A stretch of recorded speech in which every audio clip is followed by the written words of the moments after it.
Hello friends, in last lecture we have covered the introduction part. Now in this part we are going to see about the instrumentation in detail. So this is the basic diagram of HPLC which is used in the laboratory. Then this is the major components of the HPLC such as mobile phase, pump, injector, column and detector. All these are the major component of HPLC. HPLC here we are showing you the isochrotic HPLC system. Another is the gradient HPLC system or quaternary gradient HPLC system. We will see in detail about all these things. So first of all, we will see all the components of the HPLC one by one. So starting with the solvent reservoir, HPLC is equipped with the solvent reservoir, then degasser, then pumps, or it is also called as solvent delivery system, then pre-column, then injector which is used to introduce the column, then guard column, then analytical column or the column in which we have to separate our sample or analyte, then temperature controller, detector, waste collector and recorder. Here pre-column or guard column as well as temperature column, temperature controller. So all these three things are not mandatory in the HPLC system. Either this is our choice whether we want to keep it or not to keep it in the HPLC system. If we want the more accurate result or we want to keep our system to run up to the longer time, so mostly this pre-column or guard column are used. Now this is the systematic presentation or diagram of the HPLC. We will see it one by one. So here first is the solvent reservoir. We are starting with the solvent reservoir. Here with the blue color you are seeing that solvent 1, solvent 2. So in the HPLC solvent reservoirs are present. It can be either 1, 2, 3 or 4. So suppose we are using in this first solvent reservoir water, then in the second we can use acetonitrile, in the third we can use buffer. So like this various solvent we can keep in the solvent reservoir. Okay, after that our solvent is passing through the degasser system. Degasser is used to remove the dissolved gases through the solvent. Then after passing through the degasser, solvent is get mixed. If we are using more than 2 or 3 solvent, so mixing vessel is required in which efficient mixing of solvent take place. Through mixing vessel, our sample is passing through the high pressure pump or pump of the HPLC. So here this liquid get pressurized and it will pass or push towards the pre-column, and after that injection port is there in which we have to load our sample, and after that our mobile phase and sample is passed through the analytical column, and after analytical column our sample gets separate and it will be detected by detector, and then finally it will come to the waste or collector.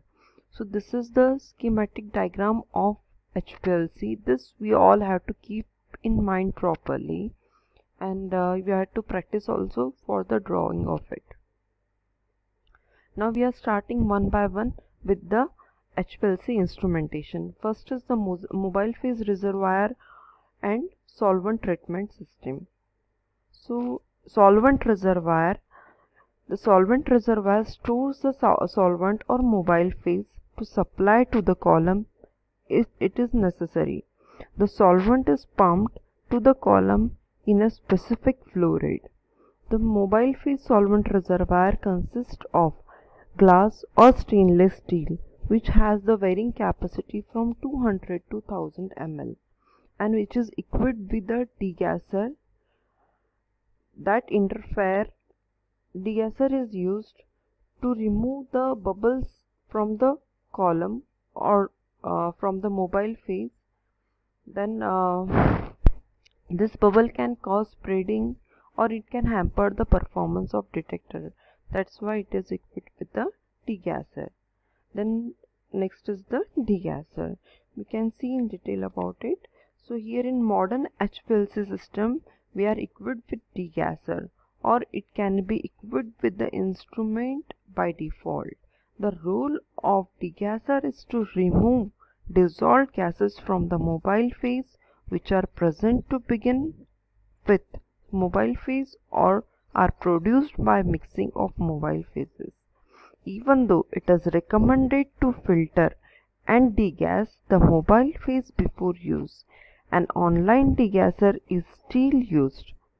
Dissolved gases in the mobile phase will cause problems with the high pressure pump and also cause detection problem through the presence of oxygen with detectors. Hence, we have to use the degasser. Then 4 types of degasser are commonly used, such as sparger, vacuum filtration, heating or stirring of the solvent, and ultrasonication. So what is the sparger and why we are using? So sparger is used to remove the dissolved gases, or it is a degasser used in the HPL system. Here we can pass the inert gases such as nitrogen and helium in the mobile phase. So this inert gases removes or swept the dissolved oxygen or air from the solvent, and we are getting the air free or oxygen free solvent or mobile phase for the HPLC, which we can use for the HPLC. So this is the function of sparger, or we can use the vacuum filtration to remove the dissolved gases, or by using heating or stirring also we can remove the dissolved gases, and the more efficient technique is ultrasonicator. So here in the HPLC we are most commonly used with the ultrasonicator. In ultrasonicator we are using the high frequency sound waves. So what does this high frequency sound waves does? When we are keeping our mobile phase into the ultrasonicator, this high frequency sound waves aggregate these two small air bubbles or two small oxygen bubbles. These two small oxygen bubbles get aggregate and come up towards the solvent surface, and by aggregating it is forming the larger bubble. So after aggregating the larger bubble, it comes towards the solvent surface, and it swept out in the oxygen in the air. So like this the function of ultrasonicator is there. So what is the function? By using the high frequency sound waves, the small bubbles get aggregate and form the large bubble. It come towards the surface and mix in the atmosphere. So like this we can remove the dissolved gases by using ultrasonicator. Then 2 types of elution system we can use in the HPLC. First is the isocratic elution, second is the gradient elution. So what is isocratic elution? In the isocratic elution, the constant composition we are using for separation of compound for throughout the separation. Suppose we are using the water and acetonitrile. So throughout the separation of mixture, we have to use the same mobile phase.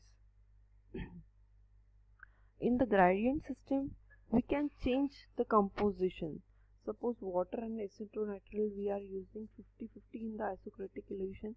So in the gradient elution we can change the mobile phase composition.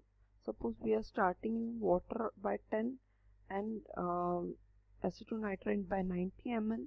So gradually we have to increase the concentration of water and we have to decrease the concentration of acetonitrile. Like this we can change the composition of mobile phase in the gradient elution system. So what can be the advantage of gradient elution system? Here this is the 2 diagrams we have shown. A is for the gradient elution and B is for the isocratic elution.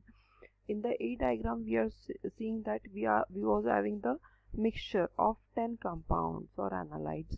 So here all the 10 compound, is get efficiently resolved, means all tail analytes are efficiently resolved from each other, and within the short period of time all compounds get separated by the gradient elution system.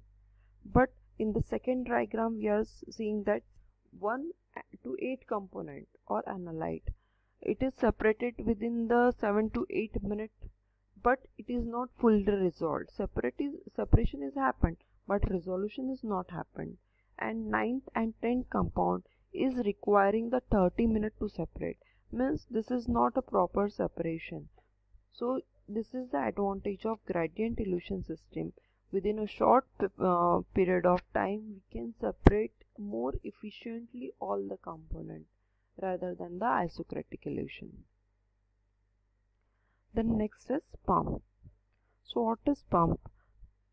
The main difference between the classical HPLC or classical column chromatography and modern HPLC is the pump. The development of HPLC leads to development of the pump system. The pump is positioned in the most upper stream of liquid chromatography and generates a flow of eluent from the solvent reservoir into the system. High pressure generation is the standard requirement of pump, beside which it should be able to provide consistent pressure at any condition and controllable and reproducible flow rate. The pumps we are using the various types of pump in HPLC, such as constant pressure pump or constant volume pump. So what can be the ideal properties for the pump? Pump should able to generate high pressure, that is up to 6000 psi, for efficient separation of analyte. Then it should give the pulse free output.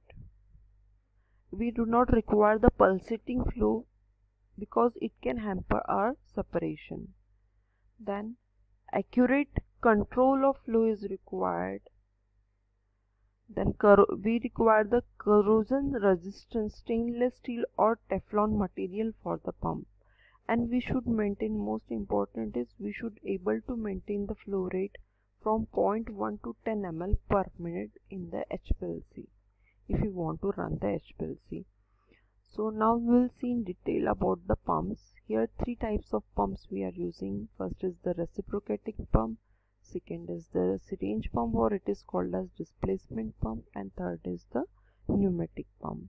So in next part we will see in detail about all this pump.